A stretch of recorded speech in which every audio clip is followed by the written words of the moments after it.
আমি আমার একটা বন্ধুর কথা যদি বলি, মেয়ে বন্ধু, সে আমার একসাথে পড়া অন্য সাবজেক্টে পড়েছে। সে তার মায়ের ঘর করে দিয়েছে তার টাকায়, তার নিজের সংসার আছে, তার আর কোনো বোন নেই, ভাই আছে। তার মা ওটাকে বলতে স্বচ্ছন্দ বোধ করে না যে আমার মেয়ে আমাকে ঘর করে দিয়েছে, লজ্জা পায়। মেয়ের টাকায় ঘর। একজন মা তার মেয়ের বাড়িতে যেয়ে 2 রাত থাকতে স্বচ্ছন্দ বোধ করবে না, কিন্তু ছেলের বাড়িতে থাকাটা তার অধিকার। তার মনের ভিতরে গেঁথে দিয়েছে সমাজটা এরকম করে।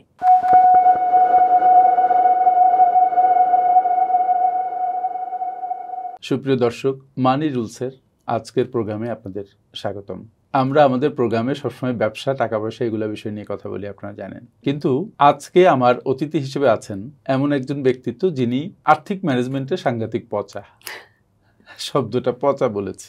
আর্থিক ম্যানেজমেন্টে তিনি যে খুব কেয়ার করেন সেটা বলা যাবে না, কিন্তু জীবনের অন্যান্য অনেক আলোকিত দিক আছে যেগুলো জায়গাতে তিনি নিয়মিত আলো ফেলে যাচ্ছেন। তিনি পেশায় একজন শিক্ষক। আমার অতিথির নাম ফারজানা নাজ স্বর্ণপ্রভা। অনেক সুন্দর নাম, লম্বা নাম। তিনি তার ক্যারিয়ার শুরু করেছেন অতিথি শিক্ষক হিসেবে জগন্নাথ বিশ্ববিদ্যালয়ে। বর্তমানে কাজ করছেন জাতীয় কবি কাজী নজরুল ইসলাম বিশ্ববিদ্যালয়ে থিয়েটার অ্যান্ড পারফরমেন্স স্টাডিজ বিভাগে সহকারী অধ্যাপক হিসেবে। তিনি শুধু সুন্দর পড়ান না, তিনি খুব সুন্দর লেখেন। স্বর্ণপ্রভার সাথে আমার পরিচয় হয়েছে ইত্যাদি গ্রন্থ প্রকাশের স্টলে। তার একটা অদ্ভুত সুন্দর বই বেরিয়েছে, বইটার নাম হচ্ছে রাঙাবালি। রাঙাবালি কোনো উপন্যাস নয়, কোনো গল্প গ্রন্থ নয়, এটা মূলত একটি নাটক কেন্দ্রিক বই।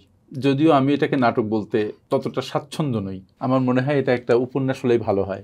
রাঙাবালির এই বিষয় নিয়ে স্বর্ণপ্রভার সাথে আমার আলাপ, এবং তারপরে আমি জানি তার জীবনের নানাবিধ দিক। তখন আমার মনে হলো যে ইয়াস, আমরা এই বিষয় নিয়ে কথা বলতে পারি এবং আমাদের দর্শকদেরকেও তার সাথে পরিচয় করিয়ে দিতে পারি। আপনাদের পরিচয় করিয়ে দিই স্বর্ণপ্রভার সাথে। স্বর্ণপ্রভা, আপনাকে অনেক অনেক ধন্যবাদ আমার স্টুডিওতে আসার জন্য। আপনাকে অসংখ্য ধন্যবাদ আমাকে এখানে আমন্ত্রণ জানাবার জন্য। স্বর্ণপ্রভা, মানে অনেক দিক আছে আলোচনার। আমি প্রথমে একটা বিষয় আলোচনায় এনেছি, সেটা হচ্ছে যে পার্সোনাল ফাইন্যান্স ম্যানেজমেন্টে আপনি খুব পচা। আমি ওই প্রসঙ্গটা নিয়েই আমি সামনে যেতে চাই। আপনি যে টাকা আয় করেন সেটার ম্যানেজমেন্ট আপনি কিভাবে করছেন? যদিও খুবই ব্যক্তিগত হলেও একদমই আমি যেটা আয় করি সেটা নিয়ে ব্যয় যখন করি, আয় এবং ব্যয় কোনোটা নিয়ে আমি ভাবি না। আমার যখন ব্যাংকে অ্যাকাউন্টে টাকাটা ঢুকে যাচ্ছে, আমি চাকরি করি বিশ্ববিদ্যালয়ে, তারপর আমার যখন প্রয়োজন হয় আমি তুলে ফেলি। আমার ব্যাগে যখন টাকাটা রাখছি, কত খরচ করছি সেই হিসেবটাও আমার থাকে না। এতটাই ম্যানেজমেন্টে আমি দুর্বল বলতে পারেন। আচ্ছা, তাহলে যে টাকাটা আপনি আয় করছেন এবং যে টাকাটা খরচ করছেন, আপনার কি মনে হচ্ছে যে আয়ের চাইতে খরচ বেশি হয়ে যাচ্ছে প্রতি মাসে? সেটা আমি করি না। আমি যদিও টাকাটা হিসেব করি না, সেটা ঠিক আছে, কিন্তু আমি জানি যে আমার ইনকামটা কত, আমার খরচের একটা ধারণা তো আমার আছে যে এই টাকার মধ্যে কতটুকু আমি করতে পারবো। তো সেই জন্য আমি কখনোই যেটা করি না যে আমার আয়ের চেয়ে ব্যয় যেন বেশি না হয়, এটা আমি মাথায় রাখি, কখনো সেটা করি না। আপনি বলছিলেন যে আপনি ক্রেডিট কার্ড ব্যবহার করেন। এটা আসলে বিপদের বন্ধু। অনেক সময় হয় যে বাচ্চা অসুস্থ বা আমার অসুস্থতা, যেটা হয় যে আমি খুব অল্প টাকা ইনকাম করি। আমরা যেহেতু বিশ্ববিদ্যালয়ের শিক্ষক যারা আছে আমাদের দেশে, শুধু বিশ্ববিদ্যালয় না, একদম প্রাইমারি লেভেল থেকে বিশ্ববিদ্যালয় পর্যন্ত, আমার যেটা মনে হয় যে বাংলাদেশে বেতন স্ট্রাকচারটা খুব দুর্বল। শিক্ষকদের আয়টা, মানে যেটা আমি বিশ্ববিদ্যালয়ের শিক্ষক হিসেবে আমি আসলে মেনে নিতে পারি না। আমার কষ্ট হয় যে একজন শিক্ষক, আমার মা প্রাইমারি স্কুলের শিক্ষক ছিলেন, আমার বাবা কলেজের শিক্ষক ছিলেন, আমি বিশ্ববিদ্যালয়ে শিক্ষকতা করি, আমার ভাই বোন দুজনই শিক্ষকতার সাথে আছে। আমার নিজের ক্ষেত্রে আমার মনে হয়, বাবা মাকে দেখেছি, শিক্ষক পরিবারে জন্মেছি, যে বাবা মায়ের কলিগরা টিউশনি করাচ্ছেন, সেটাও কিন্তু টাকাটা একটা ফ্যাক্টর ছিল। আমার বাবা মা কখনো প্রাইভেট টিউশনি করানো যেটাকে বলে সেটা কখনো করেননি, কোনোদিন না। টাকার বিনিময়ে কোনোদিন প্রাইভেট পড়াননি। চাকরি করেছেন আমার বাবা মা, তবে পড়িয়েছেন কখনো কখনো। এমন কোনো স্টুডেন্ট যে একটু দেখালে ভালো করবে, আমার মা প্রাইমারি স্কুলে পড়াতেন, যে বৃত্তি পরীক্ষার আগে এই ছেলেটাকে বা এই মেয়েটাকে একটু পড়ালে ভালো করবে, ওর বাবা মা পরীক্ষা দিতে দিবে না, সেই বাচ্চাটাকে আমার মা ধরে বেঁধে নিয়ে পরীক্ষার হলে কিভাবে দেয়া যায়, কিভাবে প্রস্তুত করা যায়, সেটা করেছেন। টাকার বিনিময়ে কখনো করেননি। আমার বাবাও কলেজের শিক্ষকতার ক্ষেত্রেও তাই করেছেন। তো যেহেতু অন্যরা অনেকেই টিউশনি করে কিছুটা এক্সট্রা টাকা পেতেন, আমার বাবা মা পেতেন না, তখন আমাদের জীবনযাপনের যেই মানটা, শিক্ষক হিসেবে সম্মান পেতেন, শ্রদ্ধা পেতেন, কিন্তু আমার কাছে মনে হচ্ছে যে টাকাটা একটা ব্যাপার, আরেকটু বেশি হওয়া উচিত। তার মানে এটা কি এরকম যে আপনার ছোটবেলা থেকে আপনার পরিবার থেকে একটা শিক্ষা অটোমেটিক্যালি এসছে যে অল্প টাকায় কিভাবে সুন্দরভাবে চলা যায়, ব্যাপারটা কি এরকম? হ্যাঁ, এটা তো অবশ্যই। আর ক্রেডিট কার্ডের কথা যেটা বলছিলেন, যে যখন হচ্ছে এই টাকাটার মধ্যে তো চলাটা, ম্যানেজ করাটা আমি কোনো না কোনোভাবে শিখে গেছি, কিন্তু হঠাৎ একটা বিপদ, তখন তো ওটার মধ্যে আর করা যাচ্ছে না, হচ্ছে না। তো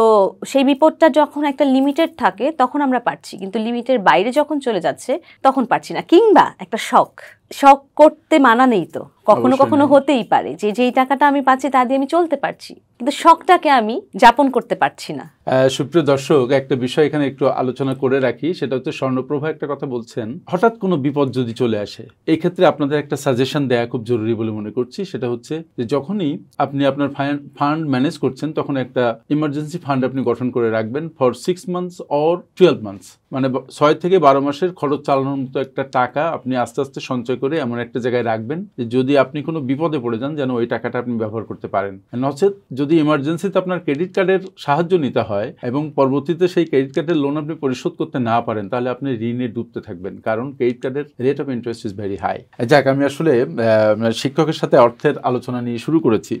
আচ্ছা, আপনি আপনার ক্যারিয়ারই শুরু হয়েছে শিক্ষকতা দিয়ে, মানে জগন্নাথ বিশ্ববিদ্যালয়ে আপনি অতিথি শিক্ষক ছিলেন, এখন পার্মানেন্ট শিক্ষক হিসেবে কাজ করছেন কাজী নজরুল ইসলাম বিশ্ববিদ্যালয়ে। আপনার বিষয় নিয়ে যদি একটু ধারণা দেন। আমি থিয়েটার অ্যান্ড পারফরমেন্স স্টাডিজ ডিপার্টমেন্টে আছি, যেটা বাংলায় আমরা বলি নাট্যকলা ও পরিবেশনা বিদ্যা বিভাগ, শিক্ষকতা করছি। আর আমি পড়াশোনা করেছি জাহাঙ্গীরনগর বিশ্ববিদ্যালয়ের নাটক ও নাট্যতত্ত্ব বিভাগ থেকে। আমরা মূলত থিয়েটার এবং পারফরমেন্স এই দুটো ব্যাপার নিয়েই কাজ করি। আচ্ছা, আপনি মাস্টার্স করেছেন, মাস্টার্স করার পরে আমি যতদূর জেনেছি আপনার সম্পর্কে যে আপনি পিএইচডি করতে গিয়েছিলেন রাশিয়াতে, সেখান থেকে পিএইচডি শেষ না করে আপনি চলে এসেছেন, যদি সংক্ষেপে একটু বলেন। আচ্ছা, আমি saint Petersburg state university of আর্টসে গিয়েছিলাম গভর্নমেন্ট স্কলারশিপ নিয়ে।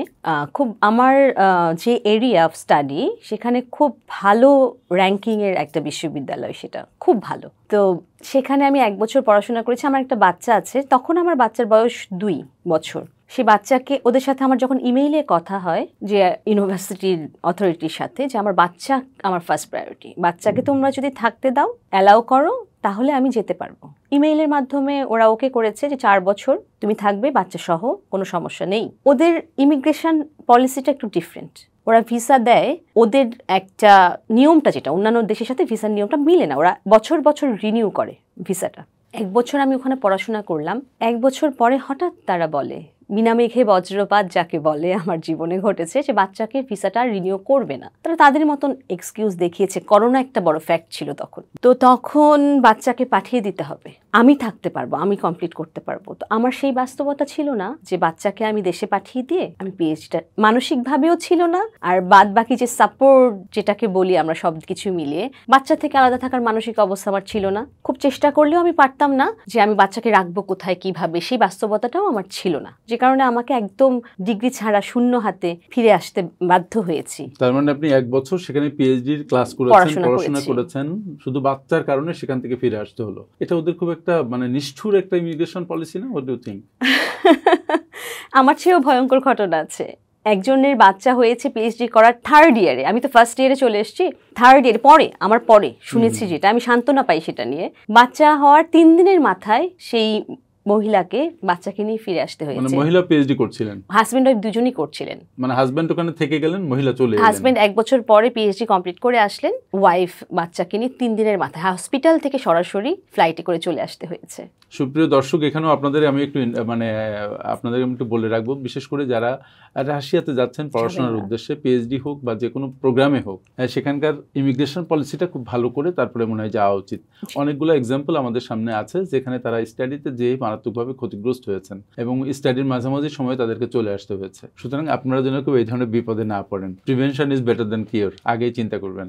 আচ্ছা স্বর্ণপ্রভা, আমি আপনার সাথে কথা বলছিলাম, আমি জানি যে আপনি পড়াতে খুব ভালোবাসেন এবং আপনি আপনার স্টুডেন্টদের মধ্যে খুব জনপ্রিয় একজন শিক্ষক। তো বাংলা সাহিত্যের একটা পাঠে আপনি পড়েন, কিন্তু নাট্যকলা মানে এই বিশেষ এরিয়াতে আপনার মানে আগ্রহের কারণটা কোনো স্পেসিফিক কোনো কারণ আছে নাকি?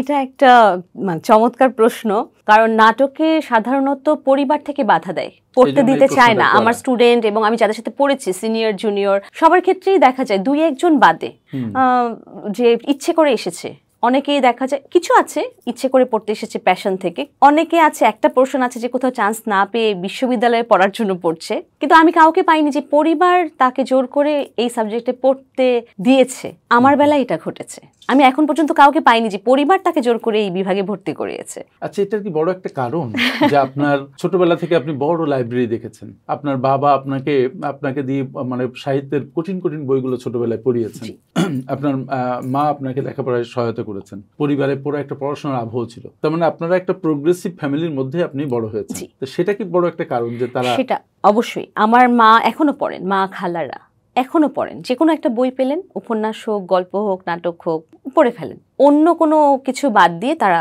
পড়াটা করেন। বা আমার মায়ের কথা বলছি, বাবাও শিক্ষক ছিলেন, আমাদেরকে পড়ার বই যেভাবে করে পড়ানো হয়, আমাদের বিশ্ব সাহিত্যের সাথে আসলে অনেকটা ওরকম করেই আমাদেরকে পরিচয় করানো হয়েছে।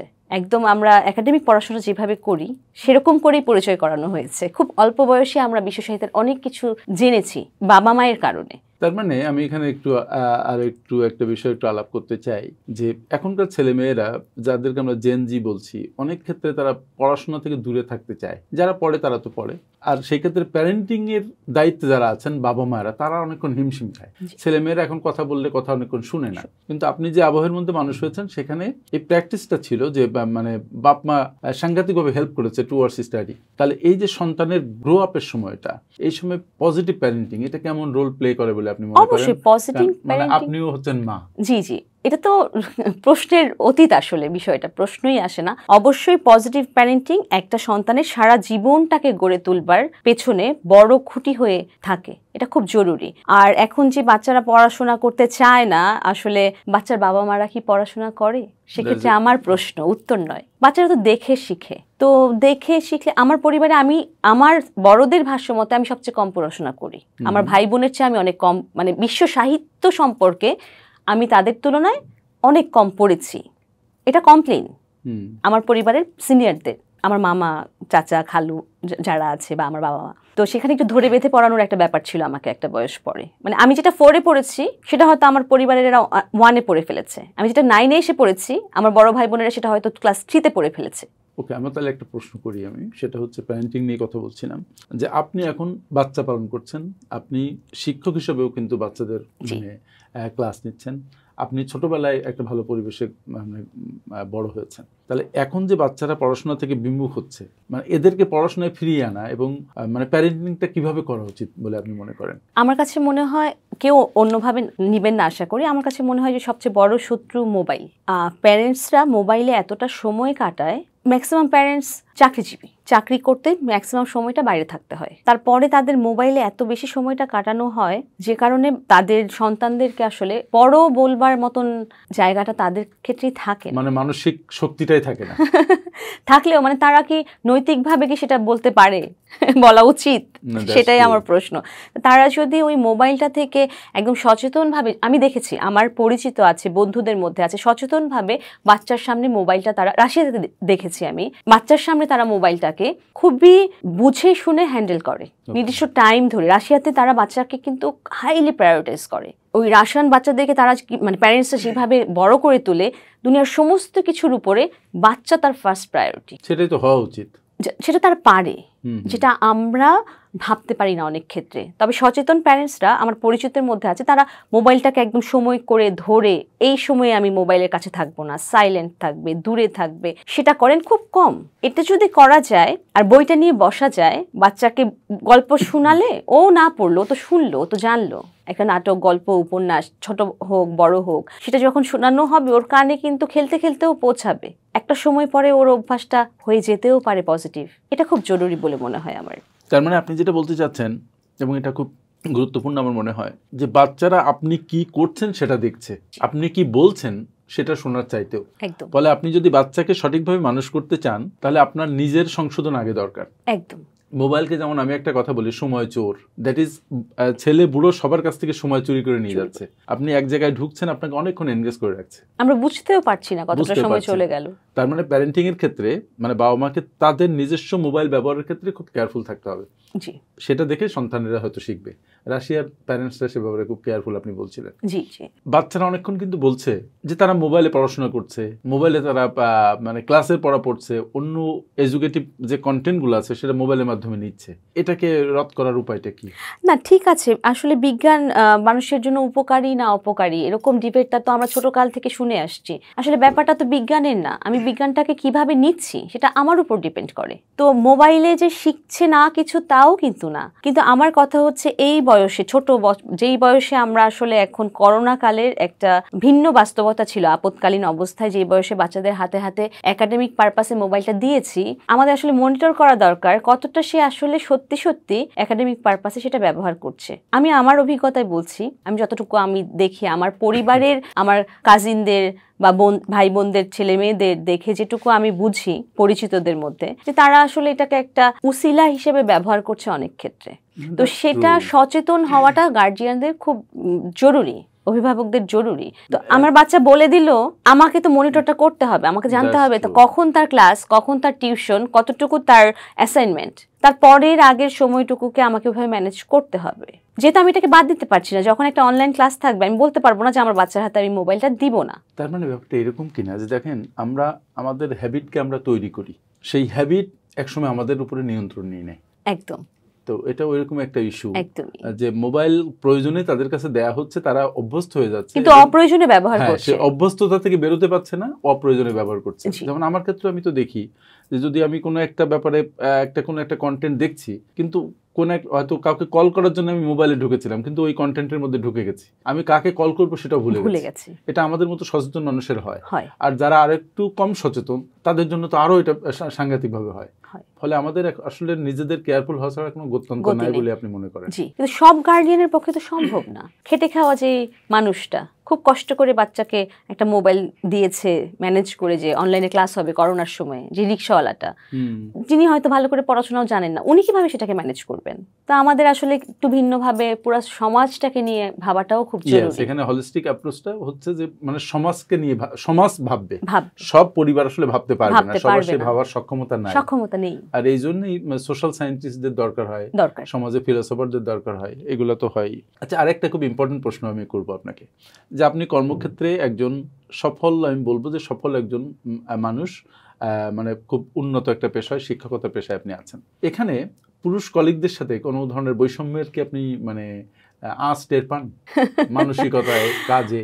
আসলে 2025 সালে বসবাস করছি আমরা যতই শিক্ষিত হয়ে যাই না কেন, বাংলাদেশের প্রেক্ষাপটে যদি বলি, কারণ আমার দেশটাকে আমি খুব ভালো করে জানি, আমরা আসলে নারী, ভিন্ন গোত্রের, সমস্ত সমাজটাই ডমিনেট করছে পুরুষ, এবং ওই পুরুষটাকে পুরুষ বানিয়েছেও একজন নারী। তো সেক্ষেত্রে পুরুষতান্ত্রিক এই সমাজ বাস্তবতায় এক ধরনের কি বলবো সেটাকে, অঘোষিত কিংবা অদৃশ্য ঈর্ষাকাতরতা প্রতি মুহূর্ত প্রতিনিয়ত টের পাই যে আছে। একজন নারী সে একজন পুরুষের সমান সমান সমকক্ষ হয়ে কাঁধে কাঁধ মিলিয়ে চলছে, কিংবা পাশাপাশি চেয়ারটায় বসে গেছে, হয়তো সামাজিকতার খাতিরে সুন্দর একটা মুখোশ পরে হাসি মুখে সেটাকে মেনে নিচ্ছে, কিন্তু কাজ করতে যেয়ে দেখতে পাই প্রচন্ড রকমের ঈর্ষা কাতরতা, নানাভাবে তাদের ওই অগ্নিচক্ষুর অগ্নি নিঃশ্বাস নানাভাবে টের পাই। আচ্ছা, মানে আমি আর এই ব্যাপার নিয়ে বিতর্কে যাচ্ছি না। এরপরে একটা প্রশ্ন আমি করছি, সেটা হচ্ছে এই যে একটা মানে অনসর্ট অফ বৈষম্য তাহলে এখানে, বা দৃষ্টিভঙ্গির বিষয়, বাস্তবতার বিষয়, পরিবারে এটার অবস্থা কি বলে আপনি মনে করেন? একজন হাইলি এডুকেটেড, আমি একটু আগেই বলেছি যে একজন পুরুষকে পুরুষ বানাচ্ছে একজন নারী।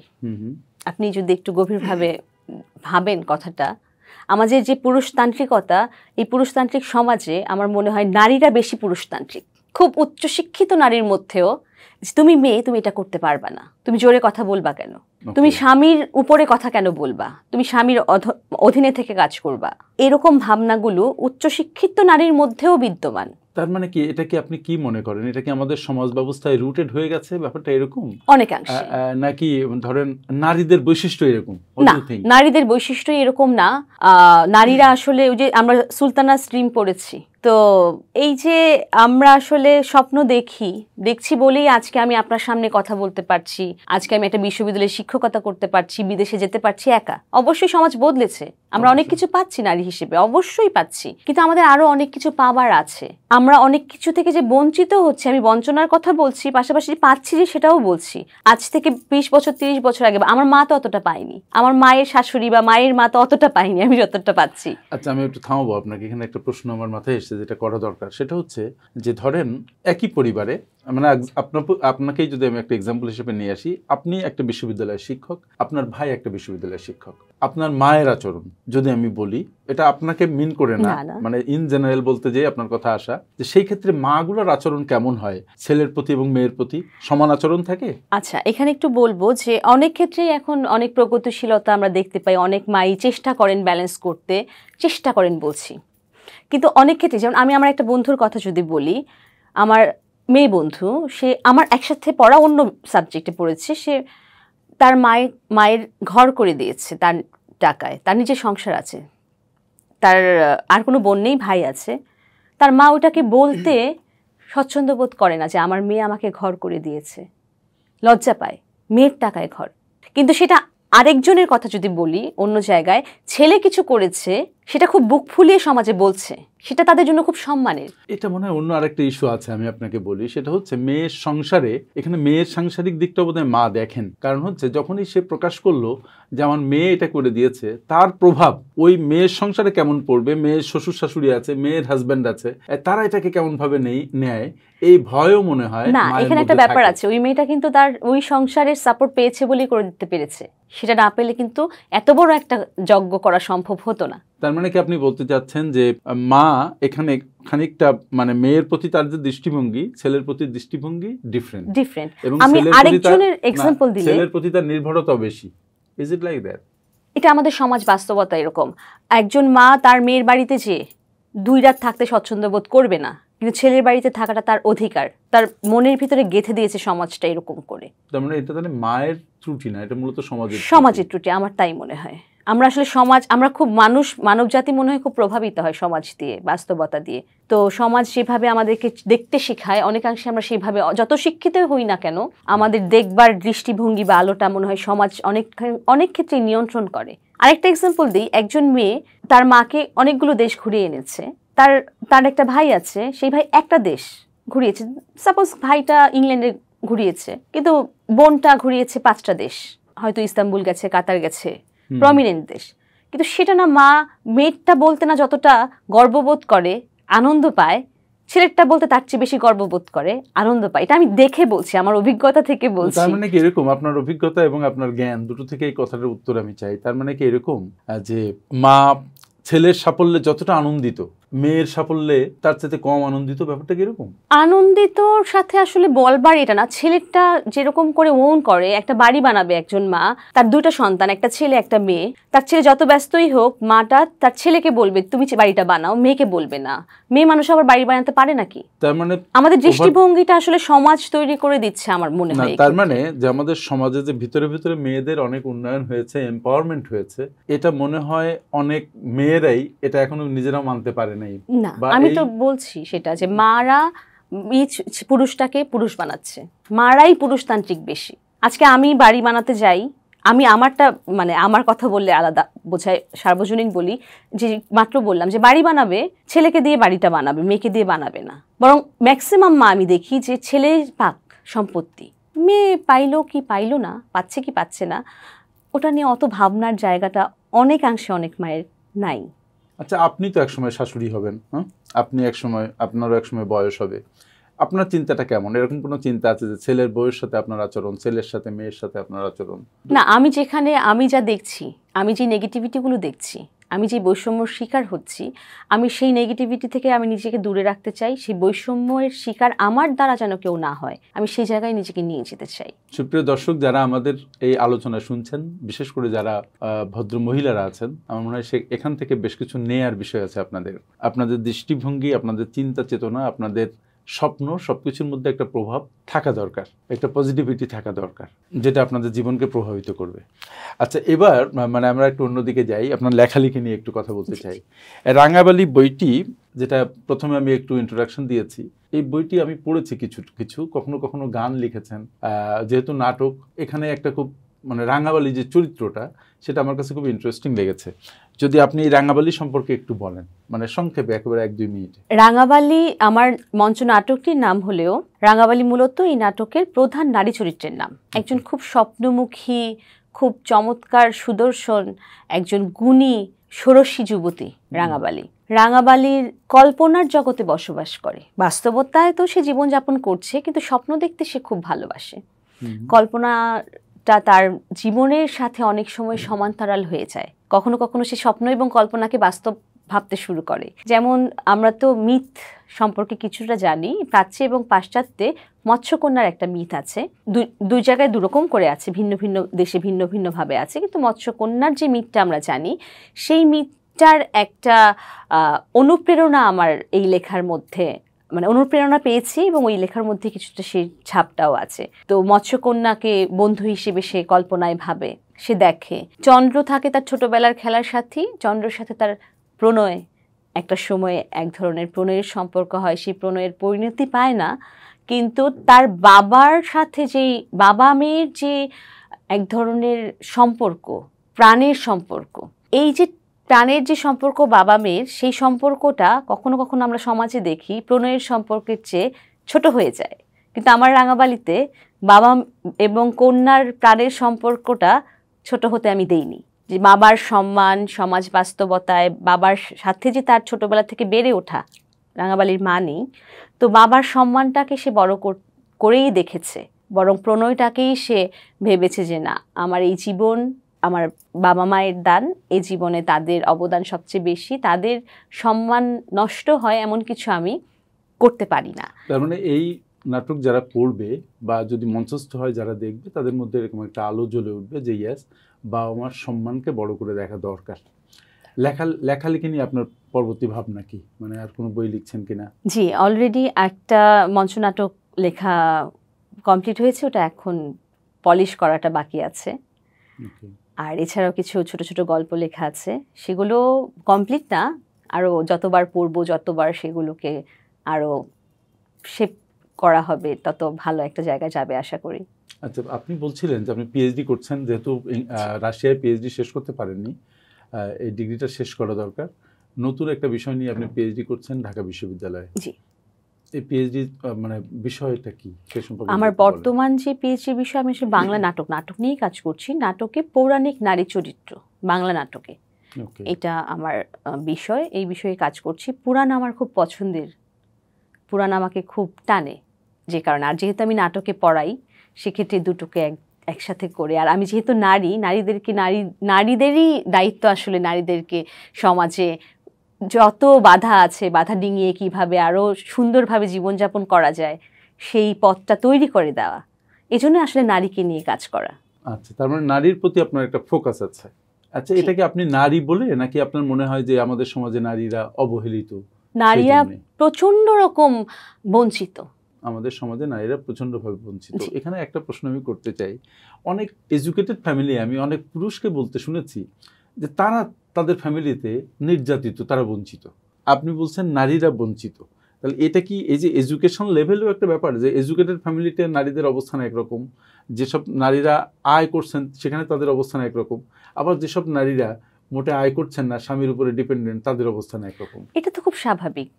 আপনি যে 3টা ক্যাটাগরি বললেন, অবস্থানের ভিন্নতা থাকাটাই স্বাভাবিক।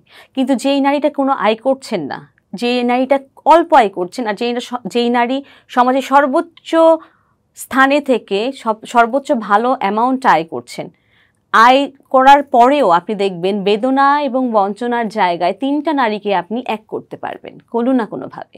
হয়তো তাদের বাস্তবতা এবং প্রেক্ষাপট আলাদা, গল্পগুলো ভিন্ন, কিন্তু বঞ্চনার জায়গাটা এক সুরে গাঁথা হয়ে যায়। আচ্ছা, আমি আমার জীবনের অভিজ্ঞতা দিয়ে বলছি। আচ্ছা, আমরা এখন একটা বৈষম্যহীন সমাজের দিকে যাওয়ার চেষ্টা করছি। বাংলাদেশে সেরকম একটা আবহ তৈরি হয়েছে এবং সুযোগও তৈরি হয়েছে। এই আপনি কি মনে করেন যে এই নারীদের বঞ্চনাকে যদি আমরা অ্যাড্রেস করতে চাই এবং আমরা চাই যে নারীরাও বঞ্চিত না থাকে, তাহলে আমাদের কি করণীয়? আমাদের করণীয় প্রথমে মানুষ হয়ে ওঠা। মানুষ যতদিন পর্যন্ত না হয়ে উঠতে পারবো, ততদিন পর্যন্ত নারীরা বঞ্চিতই থেকে যাবে। এবং কোনো না কোনোভাবে ওই নারীর বঞ্চনার পিছনে একজন নারীই দায়ী। কারণ সেই নারীটা ওই পুরুষটাকে, যে পুরুষটা তাকে বঞ্চিত করছে বা অন্য নারী, সেই পুরুষটাকে জন্ম দিয়েছে এবং পুরুষ হিসেবে গড়ে তুলেছে, মানুষ হিসেবে গড়ে তুলতে পারেনি। খুবই মানে ভাবগম্ভীর আলোচনা। আচ্ছা, এবার আমি আরেকটা প্রশ্ন একটু যাই। আপনি সিঙ্গেল মাদার হিসেবে আপনার সন্তানকে মানুষ করছেন এবং আপনি খুব ফোকাসড আপনার সন্তানের প্রতি। অধিকাংশ মা ফোকাসড, আপনি আরও একটু বেশি ফোকাসড আমি মনে করি, এবং সন্তানের প্রতি আপনার ভালোবাসা তীব্র। সন্তানকে একজন সিঙ্গেল মাদার যখন মানুষ করেন তখন নানাবিধ সমস্যার মধ্যে দিয়ে যান। আপনার কি মাঝে মাঝে খুব হাঁপিয়ে ওঠেন আপনি আপনার সন্তানকে একা মানুষ করতে দিয়ে? এবং যখন হাঁপিয়ে ওঠেন তখন আপনি মানে এটাকে অ্যাড্রেস করেন কিভাবে? আসলে ওই সময়টা খুব ভাষায় কিভাবে প্রকাশ করা যায়, তখন একটা যুদ্ধের মধ্যে, তখন আসলে আমরা প্রত্যেকেই তার তার মতন করে যুদ্ধক্ষেত্রের মধ্য দিয়ে যাই, কিন্তু একা একা সন্তান পালন করার এই সমাজের কথাটা বারবার করে বলতে হয়, এটা অনেক বেশি কঠিন। যারা এই যুদ্ধটা করছেন শুধু তারাই আসলে এটা বুঝতে পারবেন, আর যারা খুব বিবেকবান মানুষ চেষ্টা করে তারা কিছুটা হয়তো অনুধাবন করতে পারবেন। তো তখন যেটা হয় যে জাস্ট নিজেকে আমি সান্ত্বনা দেওয়ার চেষ্টা করি, সবসময় যে খুব ভালো করে পারি তা না, হয়তো এক্সহস্টেড হয়ে যাই, বাচ্চার উপর কিছু এমন কাজ করে ফেলি যেটা করা উচিত না, বকে ফেলি, বকা দিয়ে দিচ্ছি, হয়তো রাগ দেখাচ্ছি, এইভাবে রাগটা না দেখানো উচিত, কারণ ছোট বাচ্চা, এটা আমি বুঝিও নিজেকে অনেক সময় কন্ট্রোল করতে পারি না।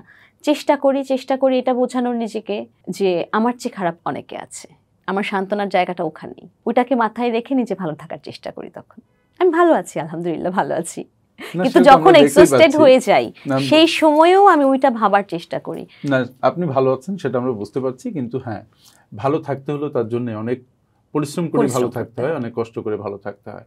স্বর্ণপ্রভা, আমরা আলোচনার প্রায় শেষ পর্যায়ে চলে এসেছি। এই সময় আমি আপনাকে একটা ইন জেনারেল একটা প্রশ্ন করতে চাই, কারণ যেহেতু আপনি মেয়েদের ছেলেদের সবাইকে পড়ান, যে যখন কোনো একজন মেয়ে বিশেষ করে কোনো পার্টনার নির্বাচন করবে, তার কোন কোন দিকে খেয়াল রাখা উচিত বলে আপনি মনে করেন, যারা এখন একেবারে নতুন? আচ্ছা, আমরা আসলে আমাদের দুটো ব্যাপার আছে। আমাদের মস্তিষ্ক একভাবে আমাদেরকে ভাবতে শেখায়, আমাদের যে যা কিছু আমরা ইনফরমেশন পাই সেগুলোকে জেনারেট করে নলেজ হিসেবে, আর আমাদের হৃদয়টা কোনো যুক্তি মানে না, কোনো জ্ঞান, নলেজ, ইনফরমেশন কিছু মানতে চায় না। তবে আমাদের এই যা কিছু আছে, আমরা যেটাকে জ্ঞান বলি, যেটাকে আমরা ইনফরমেশন বলি, সব কিছুর সম্মিলনটা খুব জরুরি। তো যখন সম্পর্কে জড়ানো একটা জীবনে, আপনি যতদিন আপনি একা আছেন, আপনি একরকম আছেন, আপনি আপনার ছেলে মেয়ের হিসেবে আছেন, আপনার বাবা মায়ের সন্তান হিসেবে আছেন আপনি কিংবা আমি। কিন্তু যখন আপনার জীবনে বা আমার জীবনে একজন পার্টনার আসবে, সেই পার্টনার, আমি যখন প্রেমে পড়ছি, প্রেম আসলে বলে কয়ে হয় না, হঠাৎ করে ওই সিনেমার মতন হয়ে যায়, এটা বাস্তব, যুগে যুগে সেটা থাকবে। নরনারীর সম্পর্ক এটা খুবই প্রাকৃতিক। তারপরেও আমাদের না কিছু যুক্তি সেই সময়ে যেন আমাদেরকে যুক্তিহীন করে না দেয়, ওরকম একটা জায়গায় নিজেকে দাঁড় করানোটা খুব জরুরি। কারণ সম্পর্ক যখন আপনি ভুল মানুষের সাথে জড়িয়ে যাবেন, আপনার সারা জীবনটা, আপনার জীবনটা যেখানে যাওয়ার কথা ছিল, যতটুকু উচ্চতায় আপনাকে দেখবার কথা ছিল, অতটুকু উচ্চতায় আর কোনো কালেই পৌঁছানো সম্ভব হবে না। ভুল মানুষের সাথে সম্পর্কে জড়ানো জীবনটাকে আসলে জীবন রাখে না, গতিপথটাই বদলে দেয়। এই বড় ভুলটা যেন তারা না করে, সেজন্য আসলে কি করা যায়, একটা কথা শুধু, যে একটু চিন্তা ভাবনাটা যদি কোনোভাবে সংযুক্ত করা যায় ওই আবেগের সাথে। তার মানে আবেগ শুধু কাজ করলে হবে না, বিবেক কাজ করতে হবে, যুক্তি কাজ করতে হবে, ব্যাপারটা সেটা। মানুষ চেনাটা কঠিন, কিন্তু মানুষ চেনাটা কঠিন হলেও আবেগ যতই থাকুক, আপনাকে কিছুটা হলেও বাস্তবতা এবং আপনার জীবনের প্রেক্ষাপটটাকে বিবেচনায় রাখাটা খুব জরুরি। আমার মনে হয় যে স্বর্ণপ্রভা খুব ইম্পর্টেন্ট একটা কথা বলেছে। তোমরা যারা এখন নতুন সঙ্গী খুঁজছো, ছেলেরা মেয়ে খুঁজছো, মেয়েরা ছেলে খুঁজছো, তারা একটু কেয়ারফুল হওয়া দরকার। কাউকে ভালোবেসেছো বলেই, কমিটমেন্ট দিয়েছো বলেই বিয়ে করাটা যতটা যৌক্তিক, তার চাইতে বেশি যৌক্তিক যে দুজন একসাথে লম্বা জার্নিতে যাওয়া যাবে কিনা। যদি যাওয়া যায় এবং যদি কনভিন্সড হওয়া যায়, তখনই বিয়ের বা কোনো সম্পর্কের পরিণতি চিন্তা করা দরকার। আদারওয়াইজ যত গভীর প্রেম থাক, যদি একসাথে বার্ষিক করা না গেল, তাহলে সেখান থেকে ব্যাক করাই ভালো বলে আমার পার্সোনালি তাই মনে হয়। কারণ একজন সঠিক পার্টনার সিলেকশনে যদি ভুল হয়ে যায়, স্বর্ণপ্রভা যেমন বললো, যে তাহলে জীবনের গতিপথই পাল্টে যায়, সারা জীবন একটা দুঃখ তার সঙ্গী হয়ে যায় এবং সে তখন একটা অসহায় মানুষে রূপান্তরিত হয়। একসময় যেহেতু সম্পর্কটা ভেঙে যায়, কারণ সম্পর্ক তখন ভাঙনেরই প্রয়োজন হয়ে পড়ে। এখন বর্তমানে প্রায় 45 মিনিটে ঢাকা শহরে একটা করে ডিভোর্স কেস ফাইল হচ্ছে। এইভাবে চলতে থাকলে আমাদের সংসারের প্রতি মানুষের বৈরাগ্য চলে আসবে, মানুষের সম্পর্কের প্রতি অশ্রদ্ধা চলে আসবে। সুতরাং যারা সঙ্গী খুঁজছো, যারা সঙ্গী খুঁজে পেয়েছো, সব ক্ষেত্রে সবার যৌক্তিক আচরণ এবং মানে একটা সুন্দর আচরণ করা দরকার, যুক্তিশীল আচরণ করা দরকার। সুপ্রিয় দর্শক, আমাদের সাথে অনেকক্ষণ থাকলেন আপনারা, আপনাদের প্রতি কৃতজ্ঞতা। আর স্বর্ণপ্রভা, আপনিও অনেক সুন্দর সুন্দর কথা বললেন, যেখান থেকে হয়তো আমার দর্শকেরা অনেক কথা গ্রহণ করবে, তারা তাদের জীবনে কাজে লাগানোর চেষ্টা করবে। আপনাকে আবারও অসংখ্য ধন্যবাদ আমার স্টুডিওতে আজকে আমার আমন্ত্রিত অতিথি হিসেবে অংশগ্রহণ করার জন্য। আপনাকে অসংখ্য ধন্যবাদ।